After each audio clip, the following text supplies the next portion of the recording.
សមត្ថកិច្ចបង្ខំចិត្តទូវត្តក្តាំងដោយសារតែក្រុម scammer ចិនសម្រុកបុកចេញមកខ្លាំងសមត្ថកិច្ចកម្ពុជាបានបើកប្រតិបត្តិការដកដៅគុកមួយលើក្រុម scam online ឬក៏ online scam ពីកន្លែងនៅក្រុងប៉ោយប៉ែតខេត្តបន្ទាយមានជ័យគាត់បានមនុស្សប្រមាណជាង300នាក់សមត្ថកិច្ចបានទូវត្តច្រើនគ្រាប់ដើម្បីទប់ស្កាត់ដូចជាការគំរាមមិនឲ្យពួក scammer រត់ចេញពីតំបន់នោះហើយយ៉ាបងប្អូនមិនបានឃើញវីដេអូហ្នឹងឯងបានផ្ទុះក្តាំងប៉ុន្តែមិនមែនបាញ់ជនជាតិចិនទេបាទគ្រាន់តែបាញ់ទៅលើបាញ់គំរាមអីប៉ុណ្ណឹងឯងហើយនេះគឺជារឿងរ៉ាវដែលប្រទេសកម្ពុជាយើងបាននឹងកំពុងបង្ក្រាបក្រុម scammer នៅខាងប៉ោយប៉ែតបាទខេត្តបន្ទាយមានជ័យឥឡូវដើម្បីខាត់ពេលវេលាយូរយើងមកតាមដានទស្សនាវីដេអូនេះពីដើមដល់ចប់ជាមួយខ្ញុំបាទទាំងអស់គ្នាយោងតាមការចុះផ្សាយរបស់ភ្នាក់ងារសារព័ត៌មាន Fresh News បានដឹងថាកម្លាំងសមត្ថកិច្ចស្នងការនគរបាលជាតិបើកប្រតិបត្តិការបង្ក្រាបអគារ online scam ពីកន្លែងនៅក្រុងប៉ោយប៉ែតខេត្តបន្ទាយមានជ័យក្នុងនោះផាត់ខ្លួនបានមនុស្សប្រមាណជាង300នាក់សមត្ថកិច្ចផ្ទុះវត្តច្រើនគ្រាប់ដើម្បីទប់ទល់ការរត់គេចខ្លួនពីក្រុមឧក្រិដ្ឋជនខេត្តបន្ទាយមានជ័យកម្លាំងអគ្គស្នងការនគរបាលជាតិនៅថ្ងៃទី22ខែមេសាឆ្នាំ2026នេះបានបើកប្រតិបត្តិការបង្ក្រាបអគារទីតាំងប្រតិបត្តិការបទល្មើស online ឬក៏ scam online ពីកន្លែងនៅសង្កាត់អូជ្រៅក្រុងប៉ោយប៉ែតខេត្តបន្ទាយមានជ័យដែលចាប់ខ្លួនមនុស្សប្រមាណជាង300នាក់ភាគច្រើនគឺជាជនជាតិបរទេសប្រតិបត្តិការនេះធ្វើឡើងដោយអនុវត្តតាមបទបញ្ជារបស់នាយឧត្តមសេនីយ៍សតថេតអគ្គស្នងការនគរបាលជាតិដឹកនាំផ្ទាល់ដោយលោកឧត្តមសេនីយ៍ឯកហែមសវ័តអគ្គស្នងការរងនគរបាលជាតិក្រោមការសម្របសម្រួលពីតំណាងអัยការអមសាលាដំបងខេត្តបន្ទាយមានជ័យសម្រាប់ប្រតិបត្តិការបង្ក្រាបបទល្មើសនេះព្រះរាជអាជ្ញាអមសាលាដំបងខេត្តបន្ទាយមានជ័យចំនួន4រូបក្រោមកា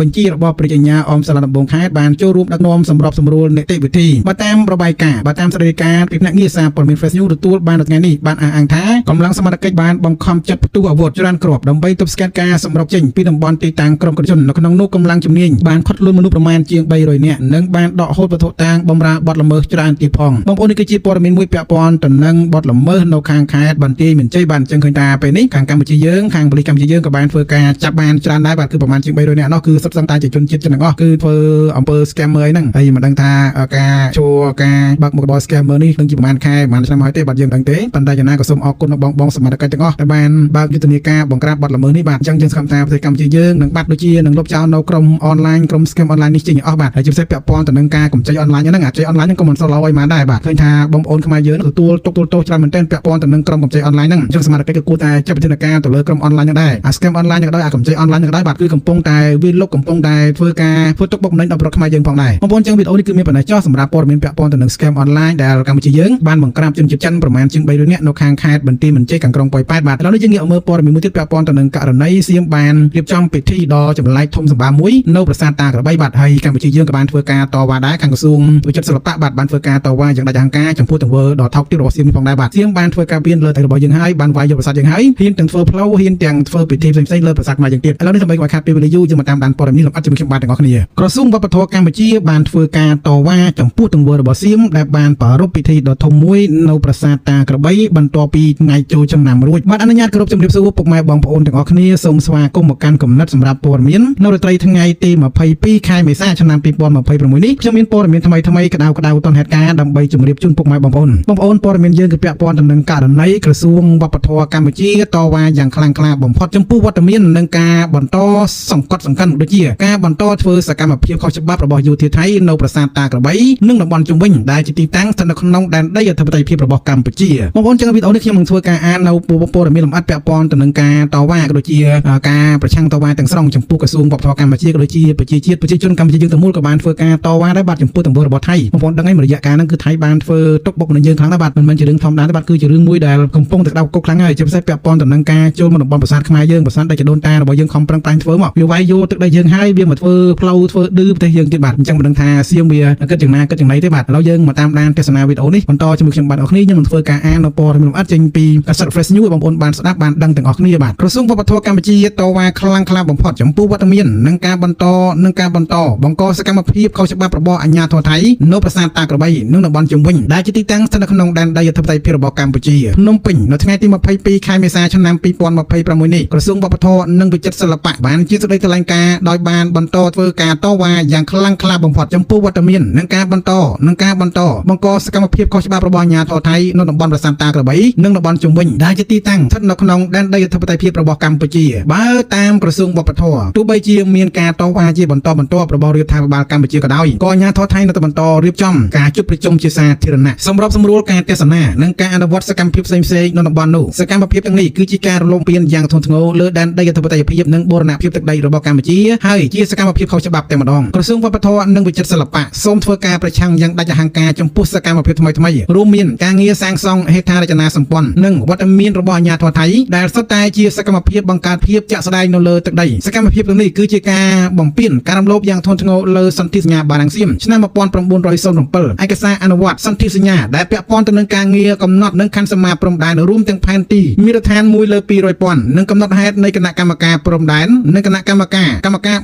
បបង្គោលព្រំដែនឥណ្ឌូចិនសៀមក៏ដូចជាអនុស្រណៈយោគយល់គ្នាឆ្នាំ2000បែបបទបច្ចេកទេសនិងផែនការឆ្នាំ2003ធម្មនុញ្ញអង្គការសហប្រជាជាតិនិងគោលការណ៍មូលដ្ឋាននៃច្បាប់អន្តរជាតិសកម្មភាពទាំងនេះរំលោភបំពាននិងសមត្ថកិច្ចរបស់គណៈកម្មការព្រំដែននៃភាគីទាំងពីរ JBC ផងដែរក្រសួងវប្បធម៌និងវិចិត្រសិល្បៈបានប្រឆាំងដាច់អហង្ការចំពោះវត្តមានរបស់មន្ត្រីជាន់ខ្ពស់របស់ថៃរួមទាំងរដ្ឋមន្ត្រីក្រសួងវប្បធម៌និងរដ្ឋមន្ត្រីក្រសួងការពារជាតិថៃនៅប្រាសាទតាក្របីដូចជាការរៀបចំសកម្មភាពនៅទីតាំងនៅថ្ងៃទី22ខែមេសាឆ្នាំ2026នេះវត្តមានរបស់មន្ត្រីជាន់ខ្ពស់ទាំងនេះបានបង្ហាញអំពីចរិតលក្ខណៈពង្រឹងសកម្មភាពខុសច្បាប់និងបំផ្លាញដល់កិច្ចខំប្រឹងប្រែងដោះស្រាយបញ្ហាដោយសន្តិវិធីនិងតាមការចរចាក្រសួងវប្បធម៌និងវិចិត្រសិល្បៈបានអំពាវនាវដល់រដ្ឋាភិបាលថៃឲ្យបញ្ឈប់ភ្លាមនៅសកម្មភាពទាំងនោះនៅប្រាសាទតាក្របីដកចេញនៅសមត្ថកិច្ចទាំងអស់ចេញពីទីតាំងនិងបញ្ឈប់សកម្មភាពនានាដែលកំពុងធ្វើកម្ពុជាបញ្ជាក់ឡើងវិញនៅការបដិញ្ញាចិត្តយ៉ាងមុតមមរបស់ខ្លួនក្នុងការដោះស្រាយបញ្ហាដោយសន្តិវិធីស្របតាមយន្តការទ្វេភាគីដែលមានស្រាប់ជាពិសេសយន្តការ JBC បងប្អូននេះគឺជាព័ត៌មានពាក់ព័ន្ធទៅនឹងការប្រកាសរបស់ក្រសួងវប្បធម៌បាទដែលសៀមបានធ្វើការបំពេញបានធ្វើការឈ្លានពានលើទឹកដីរបស់យើងបាទមិនត្រឹមតែឈ្លានពានប៉ុណ្ណឹងទេវាថែមទាំងនាំយកនៅគ្រួសារវារាប់សិបនាក់បាទមិនដឹងថាពីណាពីនេះខ្លះទេបាទមកហើយមានទាំងពីមនុស្សចាស់មនុស្សធំមានទាំងពីរបាំមានទាំងពីអីច្រើនមែនទែនបាទដើម្បីធ្វើការបំពេញនៅលើដីកម្ពុជារបស់យើងអញ្ចឹងយ៉ាងណាក្រសួងវប្បធម៌របស់យើងក៏បានធ្វើការតវ៉ាដែរចំពោះបញ្ហាហ្នឹងបាទមែនទែនទៅហាក់បីដូចជាអាក្រក់មើលមែនទែនបាទខ្ញុំឃើញហើយបាទហាក់បីដូចរត់ចិត្តបាទគឺពេទ្យសៀមបន្តធ្វើនៅសកម្មភាពទាំងនេះចឹងណាកម្ពុជាយើងក៏បានប្រឹងប្រែងធ្វើសកម្មភាពបែបការទូតដែរដើម្បីធ្វើចំណាឲ្យសៀមប្រកល់លើទឹកដីដែលសៀមបានធ្វើការវិបហាយើងត្រឡប់មកវិញបាទធ្វើតែបាត់ទៅពេលនេះយើងមិនទាន់បានក៏ដោយប៉ុន្តែនៅថ្ងៃអនាគតយើងគង់តែបានមកវិញទេបាទដែលយើងត្រឹមណាគឺត្រឹមនឹងហើយចឹងណាយើងត្រូវតែជឿជាក់លើរដ្ឋាភិបាលរបស់យើងបាទហើយបើយើងមិនជឿជាក់ទេយើងបែរជាធ្វើសកម្មភាពណាមួយហាក់បីដូចជាមិនសមធ្វើសកម្មភាពណាមួយដែលជាសកម្មភាពខុសប្រក្រតីហ្នឹងវាអាចថាជាបញ្ហាទៅវិញទេបាទអញ្ចឹងបងប្អូនយើងបន្តការអត់ធ្មត់បន្ថែមទៀតជាពិសេសជាពាក់ព័ន្ធទៅនឹងបងប្អូនយើងនៅតាមបណ្ដោយព្រំដែនតែម្ដងតាមពិតទៅគឺខ្ញុំយល់អំពីអារម្មណ៍បងប្អូនយើងតាមបណ្ដោយព្រំដែនបាទគាត់ជួយចាប់ហើយការជួយចាប់នេះមិនមែនតែបងប្អូនទេសូម្បីតែខ្ញុំដែលនៅក្នុងមិនមែននៅក្នុងព្រំដែនក៏យើងជួយចាប់ដែរបាទប៉ុន្តែយើងធ្វើមិនប៉ុណ្ណាធ្វើមិនយើងមានតែប្រើយន្តការបងឡាយគឺយើងធ្វើឲ្យមានបទច្បាញ់សិនហើយការដោះស្រាយបញ្ហាផ្សេងៗយើងចាំមើលថាបើចោះយើងជាធម្មតាយើងមានតែរងចាំការដោះស្រាយពីអាជ្ញាធរទេជាពិសេសពាក់ព័ន្ធទៅនឹងការយន្តការអន្តរជាតិហើយការដោះស្រាយដោយការវាស់ខ្សែបន្ទាត់ព្រំដែនដែលបានត្រឹមត្រូវហើយកាលណាបើសិនជាមានការត្រូវរកគ្នាក្នុងការវាស់ខ្សែបន្ទាត់ព្រំដែនព្រំដែននោះដែលយើងនឹងឃើញតែយើងត្រឹមណែហើយបាទហើយតាមភាសាសម្ដេចព្រះមហាសេនាបតីជនសែនសម្ដេចបានមានប្រសាសន៍ពាក់ព័ន្ធទៅនឹងបងប្អូនជនពិសឹកដែលទទួលបាននៅផ្ទះសម្បែងដែលជាទីជម្រកប្រសន្ននាពេលបច្ចុប្បន្ននេះហ្នឹងសម្ដេចថានៅបើសិនថ្ងៃមុខទៅហើយអង្គការអន្តរជាតិបានដោះស្រាយឲ្យបបប្រត់យើងបានទៅយកដីយើងវិញអញ្ចឹងផ្ទះដែលយើងបានចេញពួកគាត់ហ្នឹងគឺសម្ដេចថាអូខេជូនពួកគាត់ទៅបាទដើម្បីជាអនុស្សាវរីយ៍អីអញ្ចឹងទៅបាទខ្ញុំបានស្ដាប់คลิปដែរឃើញថាល្អដែរអញ្ចឹងបងប្អូនយើងទ្រាំបន្តទៀតបាទទ្រាំបន្តទៀតហើយយើង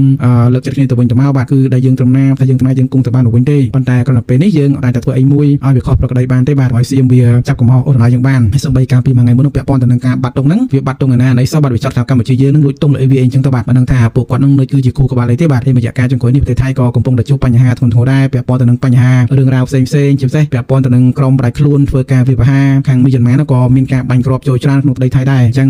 នៅខាងថៃនោះក៏មិនមែនជារឿងអីស្រួលមិនដែរបាទបងប្អូនអញ្ចឹងព័ត៌មាននេះខ្ញុំសូមបញ្ចប់តែប៉ុណ្ណេះសិនចុះពាក់ព័ន្ធទៅនឹងព័ត៌មានសម្រាប់ប្រទេសថ្ងៃទី22ខែមេសាឆ្នាំ2026រឿងរ៉ាវរុស្ស៊ីបានធ្វើការបំពេញលើប្រទេសកម្ពុជារបស់យើងហើយក្រសួងវប្បធម៌ក៏បានធ្វើការតវ៉ាជាបន្តផងដែរអញ្ចឹងជួបគ្នានៅចិនចុះអរគុណច្រើនសូមជម្រាបលាជួបគ្នានៅវីដេអូក្រោយៗទៀតបាទ